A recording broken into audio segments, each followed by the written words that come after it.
Now, growing up on the mean streets of LA, my next guest became one of the most violent gang leaders in all of California. He found himself behind bars in solitary confinement. That's when a miracle changed his life completely. It's all in his amazing book called The Shot Caller. Would you welcome, please, Casey Diaz. Casey, welcome. Thank you. Great to have you here. It's great to be here. The title of your book intrigues me, The Shot Caller. What is a shot caller? A shot caller is a gang leader within a prison system in California. And it's it's someone who has the ability and the pull to basically move any kind of crime enterprise within the CDC prison system. To sort of frame this, you weren't just a guy who made a few mistakes, got in trouble, went to prison. I mean, you really did some rough stuff. Yeah, I joined the gang at 11 years old. 11 years old, and then rough upbringing in what's called the Rampart District of Los Angeles. And, at 16, I was arrested for a second-degree murder of a rival gang member, and which I would then get arrested and sent to New Folsom State Prison. But you were tried as an adult, even though you were only 16. Yeah, California at that time had just started their system of trying young people as adults of violent crimes. And so when I got to New Folsom, because of the degree of violence there's a scoring system of 1 to 100. And so the higher your points, I went in there with 97 points, which meant I would serve my entire sentence in solitary confinement. Why did you join a gang? Well, it was a lack of, there was no father figure. There was, but there wasn't. He was an abusive father, not just verbally, but physically. Beat my mom almost every other day.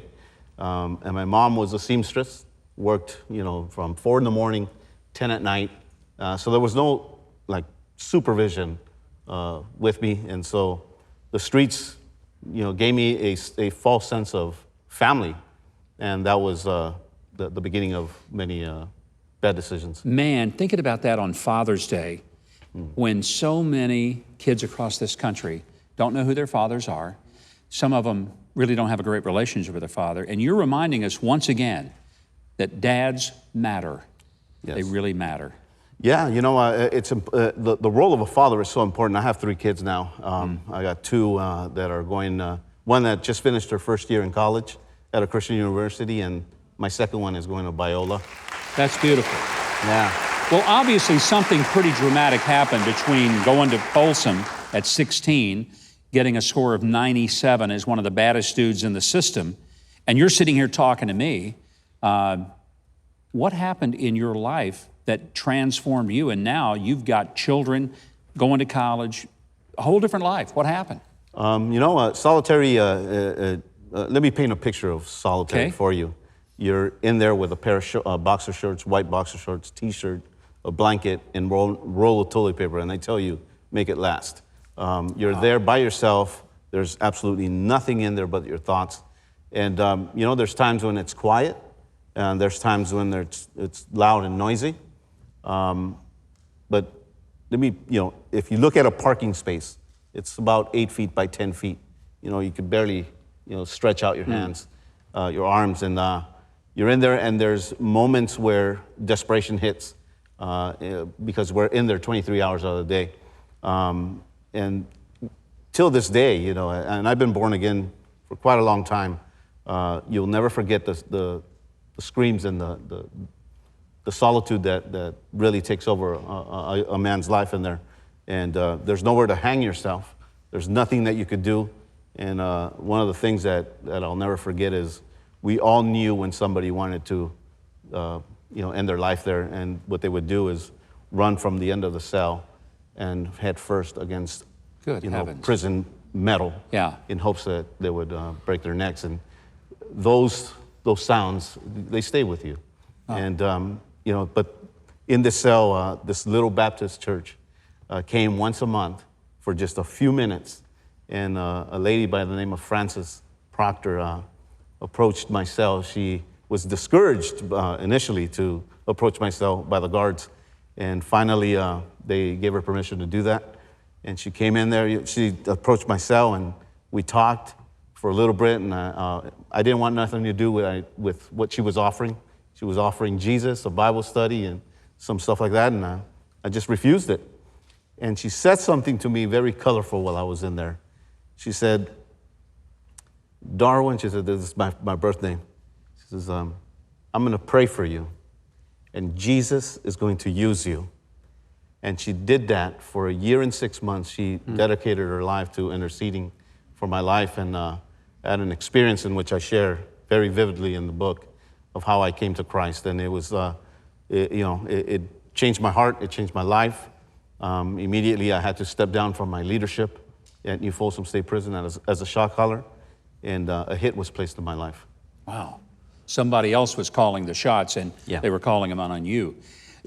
Just some lady named Frances who's not in the headlines. She's not, a scholar or theologian, just some lady from a church. And she prays for you and said, God is going to use you. Yeah. Well, you know what? He is. He is using you. She was right. It's an amazing story, Casey, of how God took that love, unconditional love of a lady who had no reason to love you. Did that really kind of unsettle you, that here she is showing you compassion when she didn't have to? Nobody was paying her to do that. You know, I had never been in church before. Nobody had ever told me about Jesus, the Bible, or anything like that. When I encountered Christ in my cell there by myself, your eyes really, truly open, and your heart opens. And I knew that it wasn't that I had did things the wrong way. It's that I had sinned before God. And that was, something happened in my heart, and she's my spiritual mother. I love her. And she's been able to watch you grow up and have a family and live a life. And I hope she still loves you even after you've been on my show. I hope so. Casey, what amazing story you have to share. Thank you. And every bit of it is in Casey's book. It's called The Shot Caller. It's available right now on Amazon. And if you want to get a little sample of it, and I think you're going to want to after hearing Casey's amazing story, you can get 2 chapters for free. Go to CaseyDiaz.net. That's CaseyDiaz.net. It's on your screen. And you can invite him to speak to your church or maybe a group in your community. Follow him on Facebook at Casey Diaz Author. And Twitter, follow him at The Shot Caller BK.